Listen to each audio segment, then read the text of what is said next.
Hey everyone, and welcome to some Spectrum drama.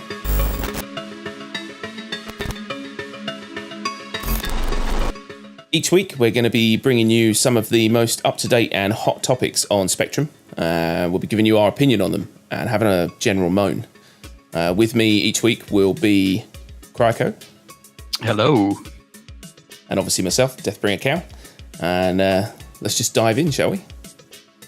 Okay, so first up, we have from, and I'm probably going to pronounce this wrong, Malaki Tessan, posted about a contest that was running for 24 hours.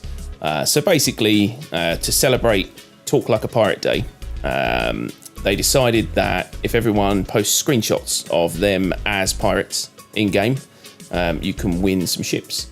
The rules were pretty simple. You know, you can put in multiple submissions, but one picture per submission, no post-processing, anything like that, and obviously it has to match the theme of the event.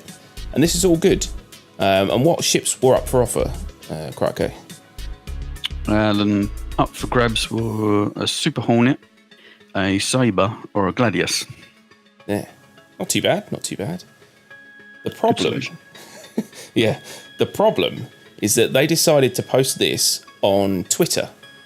And not only that, they posted it on Twitter at an ungodly hour for everyone in the EU for a start, but not on Spectrum, which means that basically only Americans with Twitter would know about this, pretty much. Yeah, submissions had to be sent via Twitter with various hashtags plastered all over it. So much as using Twitter, I can understand why they do it. They're trying to drum up some business from people sharing pretty pictures of Star Citizen. Yeah. Which is fine. The problem comes where if the competition's not actually held on Spectrum, people that don't use Twitter kind of get left out of it. That's it, really. Yeah, it's super unfair. I mean, I don't have a personal Twitter account, never have. Don't plan to. I'm not interested enough to tweet, basically. So, but I'm on Spectrum all the time. And, it would have been nice to know about it. And the only way I found out is by reading this post and thinking, oh, come on, that's just not on. Yeah, it's a bit late by then. Like you said, they put this up at it was pretty late in the EU. I was kind of going to bed when I saw this come up on Twitter. And it's just kind of more tailored towards American time zone. Yeah, I can understand that. Obviously, the majority of CIG and that are based in America, which is fine. But they're spread out all over the world. But you know what I mean? That's kind of their base of operations. And I mean, you see all the points. Like there's 130 replies to this, and everyone is kind of. Nobody floats in the middle, really. Everyone's kind of against or for what they did. And I can see their point of view that, like you said, it's good press for the game because people will just see a shiny picture of something, go, oh, what's that? And all of a sudden you may or may not end up with a new backer, Yeah, exactly. But then you've got people who see it from kind of our point of view, which is, you're cutting out your core base of people who spend all their time on Spectrum chatting, talking to other players, posting in the forums, and then they find out about it, after the fact. It's pretty unfair. Yeah, 24-hour contest as well. We barely had any time. You go to bed, you see it when you go into bed. You think, oh, okay, maybe I'll give it a go tomorrow. By the time you've done work and you've got home, you've got no time to do that sort of thing. No. If they had done a 48-hour, maybe, and put it on Spectrum, then none of this would have been an issue. No, and they probably would have had thousands more responses of awesome screenshots, and they would have had the hardcore people, like all these people that I see every day on Spectrum, and us. Let's face it, we do like to find some pretty pictures in the game.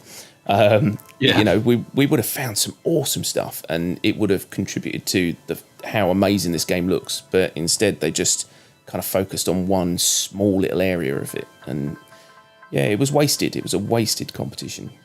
Yeah. I have to see what they do for competitions in the future, but this seems to be a trend with CIG, them putting competitions on Twitter just to get publicity. Yeah. And again, by all means, if you want to drum up some business, use Twitter, but use it in conjunction with the other sources you've got available, like Facebook and like Spectrum. Yeah. We all want to be involved. So next up, we have from McThemis, I think. So he is extremely frustrated with the in-game economy. So just to give you an overview of kind of what he said, you don't expect to play this game for a couple of hours and then make enough money to go off and buy a ship. But he does feel that the amount that you get per mission is very, very low in comparison to the equipment, the cost of the equipment, which is quite high. And I understand, obviously, everyone's point of view that, you don't want to just be able to hop out and buy the next weapon for your ship and try it out. That's not the way it's supposed to be used. But it is low. And I mean, we grind for hours and come back with nothing, essentially. So that's his argument anyway. And how do you feel about that? I can kind of see his point. There is an argument that people who use the PTU can basically try anything they want to when it's open. It's not always open, as we know. But they keep calling it a live test environment. So if they want us to test things, I can see his point. It takes a long time to grind the money up to actually buy a new weapon for your ship or whatever. And then if you die or you crash, whatever, you lose that and you got to do it all again. Yeah. It's a pain in the arse. But on the flip side of it, CIG need to test the economy, and they're not going to know. They're not going to have the data they need to craft it in a way they want if they don't put it into the environment and let us figure this stuff out for them, basically. Yeah. I can see both points of it, but I do tend to agree with him. Maybe they should reduce the prices on weapons and armor, so people can just buy them, on the cheap, just to try them out. And then as more things into the game, CIG can increase the prices on things. Yeah, I couldn't agree more. I think that's the biggest problem is, they had it right in a way originally, where you used to do like 4 trips down to a planet, come back and go, right, I can buy everything, but the wrong way round. So yeah, I mean, you want to grind, but like you said, if they bring the cost down of stuff, we can still test this stuff, and they can still test their economy. They can see how well it works doing these missions, and go from there. But yeah, it's painful. It is a little bit painful because, like you said, it is a testing environment, and you cannot test items. It will take you months to grind to change out the equipment on your ship, and then you get some douchebag come along and ram into you outside Olisar, and you explode and you lose it. Yeah, makes sense. It's going to become a lot more frustrating probably in 3.3 when we can rent or buy ships or whatever they're going to put in.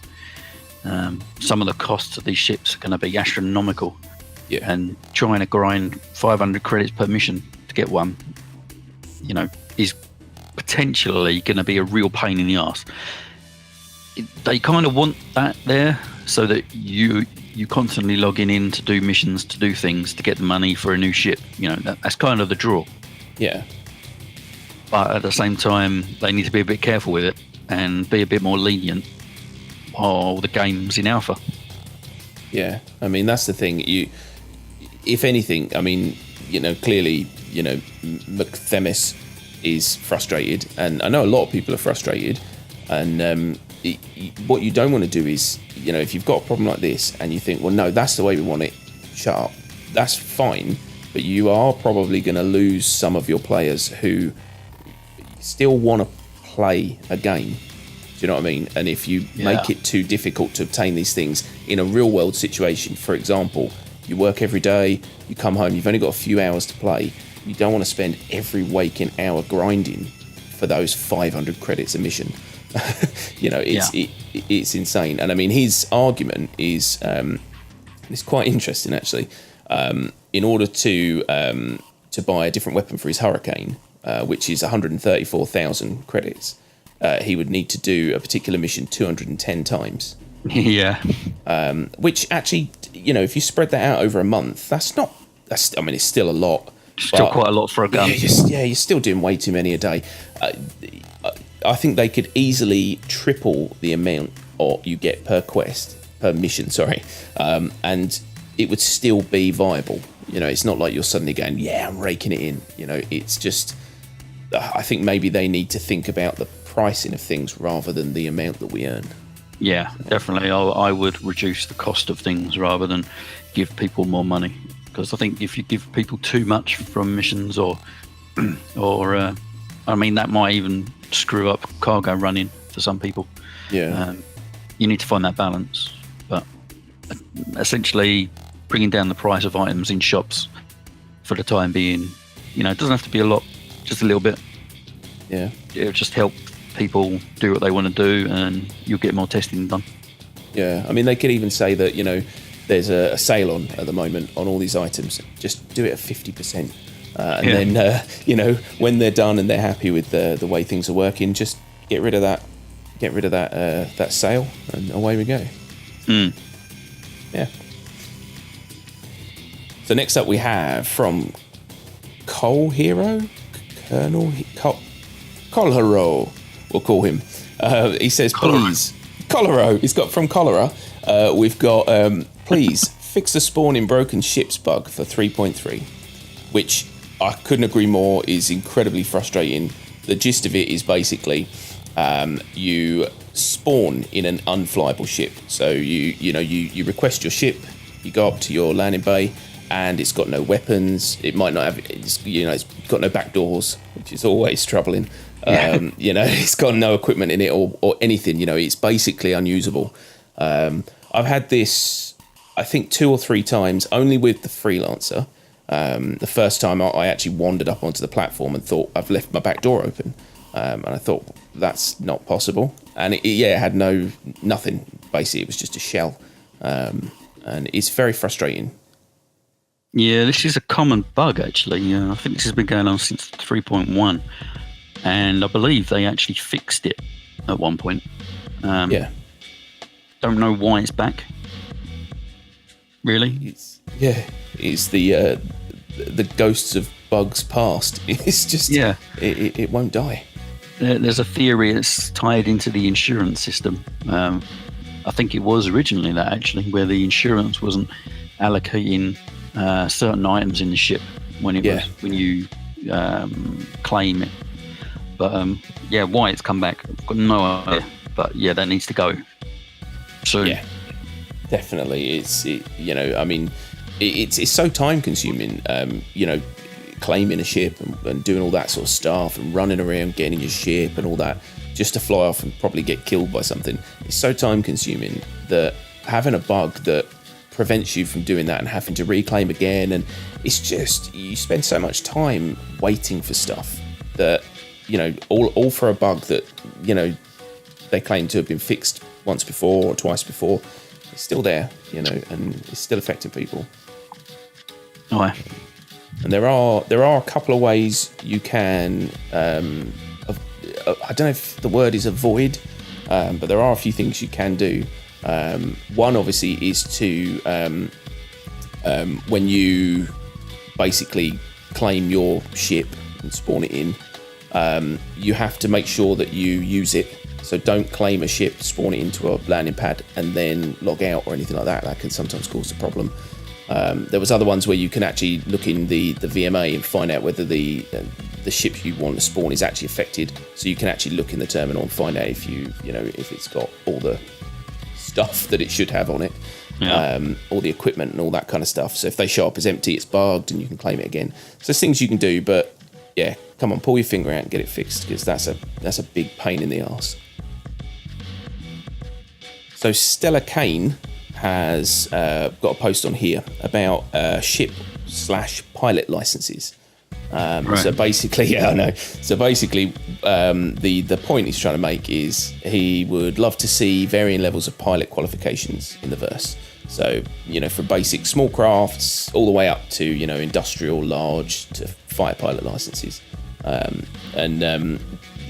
I kind of like his idea. He's saying make them hard enough that it's an achievement, so that you can say, yes, I've got my level 3, whatever, license.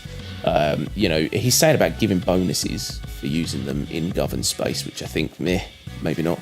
But I quite like the idea of some form of training, or so if you're going to move up to one of these great big ships, I quite like the idea of having to learn to use it.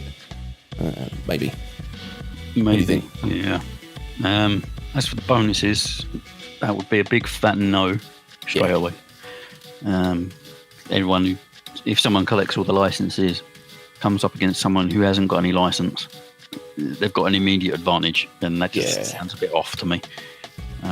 As for the licenses themselves, probably not.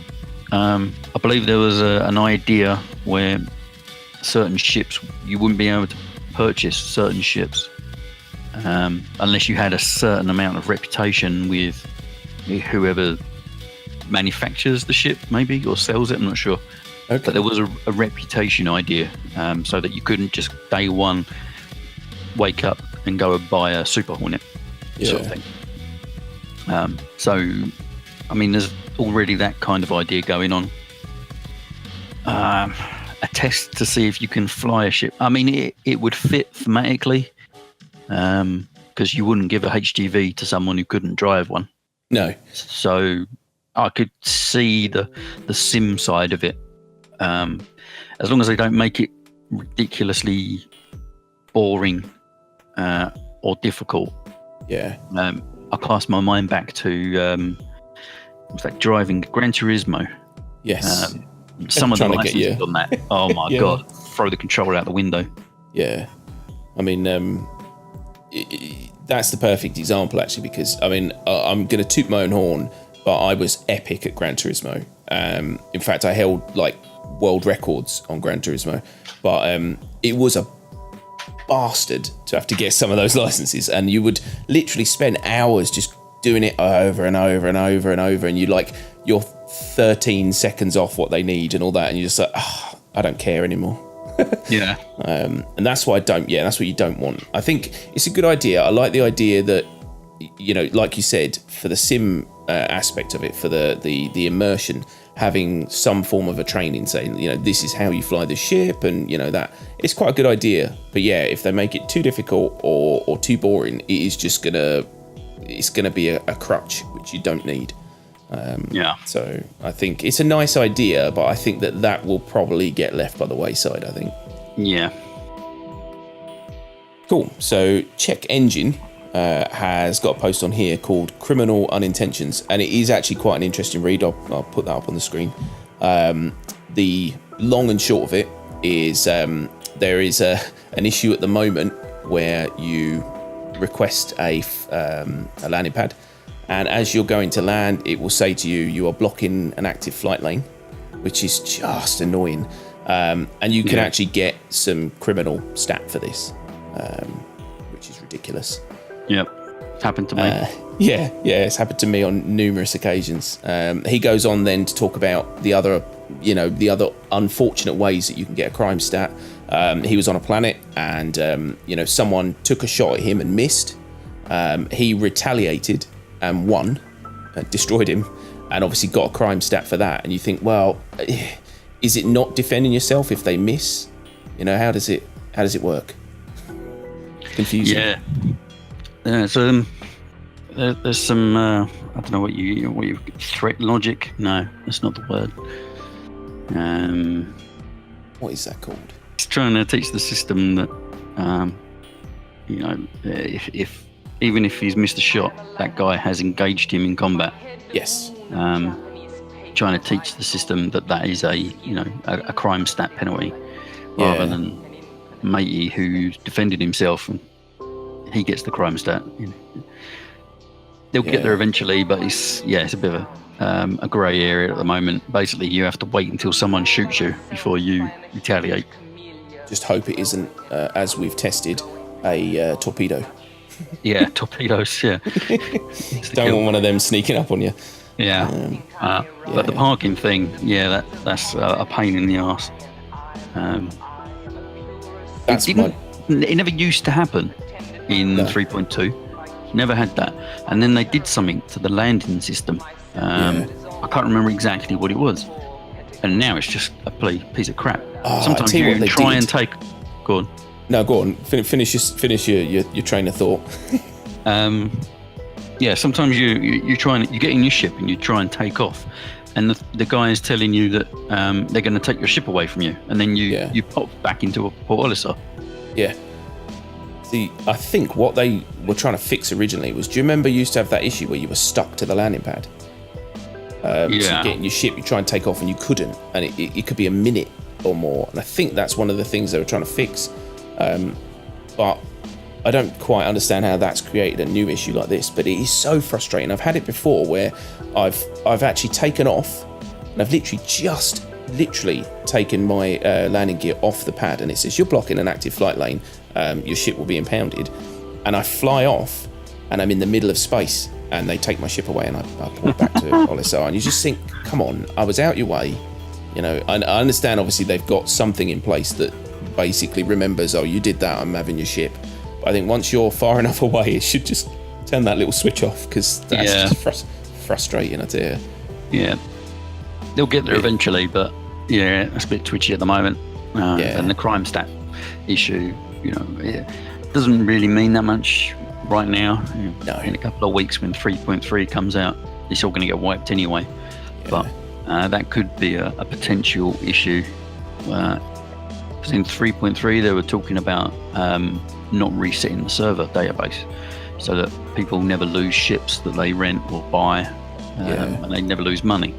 But that would also mean that you never lose crime stat you've randomly got for no reason. Yeah, you don't actually have to go and get rid of it the old-fashioned way by hacking. Pain in the arse. It's time consuming.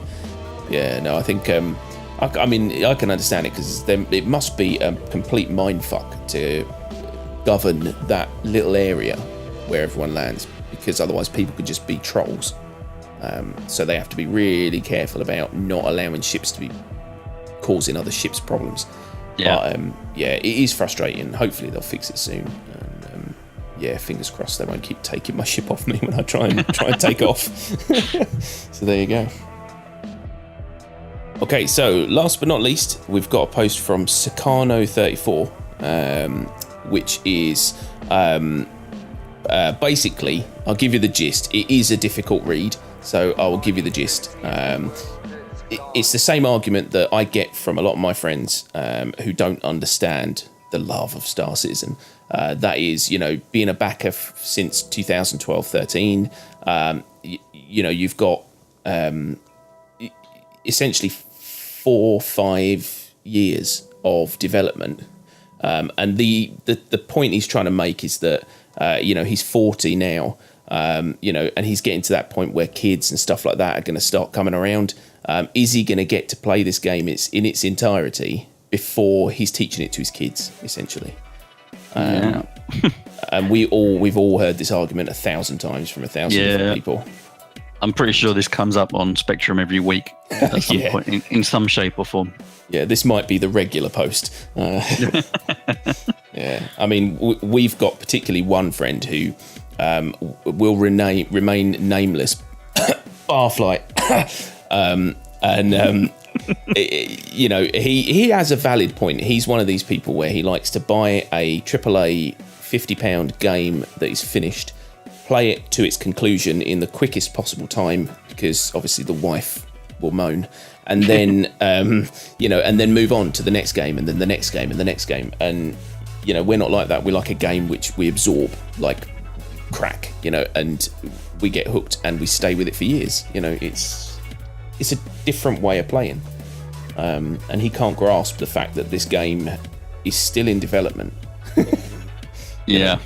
It's difficult for some people to take on board. Yeah, I mean, I know what they're saying. You know, I can't remember when I backed this. It was like 2013 or something. I think it just come off Kickstarter when I backed this. You were way before me, yeah. Yeah, and then I put it on the back burner for about 2-3 years. I never thought about it, and then randomly one day I saw a video about it, and I was like, "Oh shit! I bought into that. I wonder how they're doing." And ever since then, I've been following it. You know, pretty hardcore. Yeah. Yeah, it's taken a long time.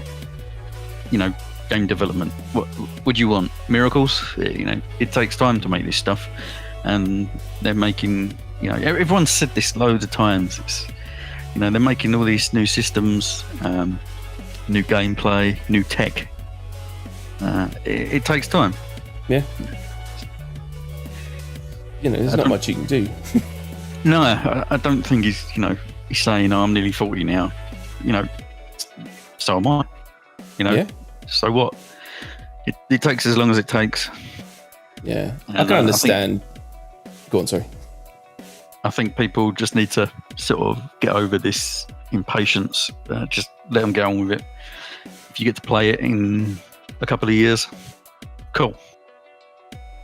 Yeah, I think that's the biggest. That's my biggest gripe is when people say, "Oh, you know, how can you pay money for this game and still not have a game to play?"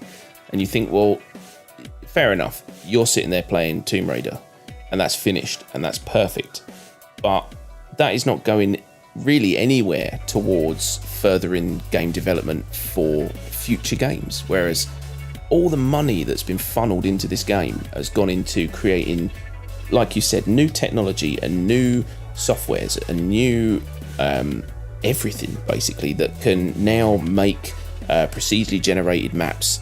I mean, you saw it in CitizenCon, that are just far beyond what anyone had ever seen before.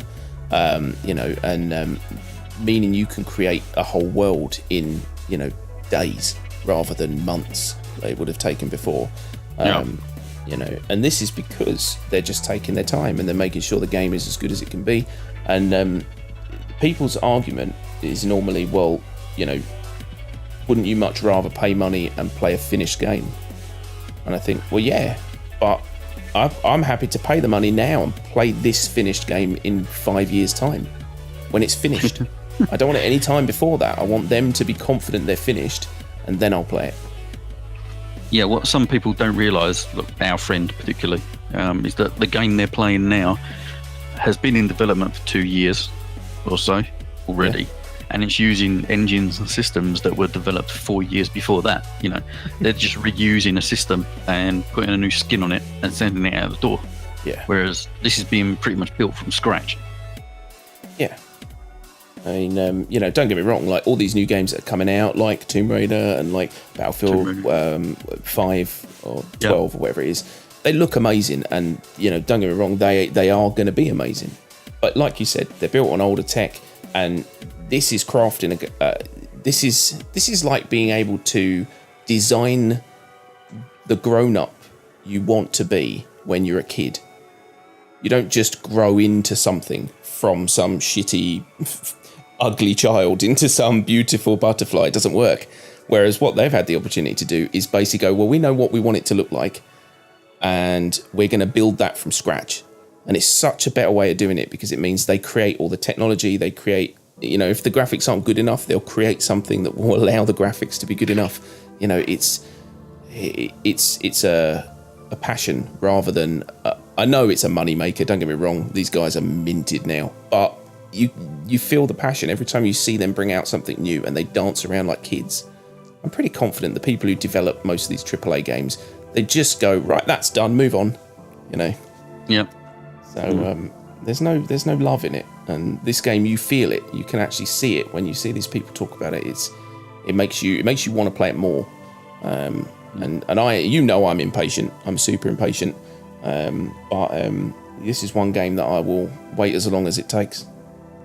Yeah, unfortunately, Sakano 34 and the rest of us are just going to have to wait for it. Yep. No, things happen in that time. You know, I know a couple of people that play this game have unfortunately died from cancer or something. Yeah. You know, shit happens. Unfortunately, that's life. Yep. If you don't want to get too hung up on it, don't invest a lot of money in it. Just buy a game package. That's it. Wait it out. Yeah. Okay. I mean, the best advice I can give you, Sakano 34, would be to build a small cupboard in your house that's just big enough for your kids, and then push them into it anytime you want to play Star Citizen, and you're good. Yeah. Win-win. Win-win. Sort of. Kind of. Okay, so there you have it. So this is the first in hopefully a weekly video that we'll be doing on the Spectrum drama. So obviously, if you have any suggestions, definitely leave them in the comments. If you like the video, press that like button and subscribe, and hopefully, we'll keep entertaining you. And if there's any particular posts that you think would be really good for us to cover, let us know, and we'll definitely take a look at them. And hopefully you've enjoyed the video. Bye for now. Bye.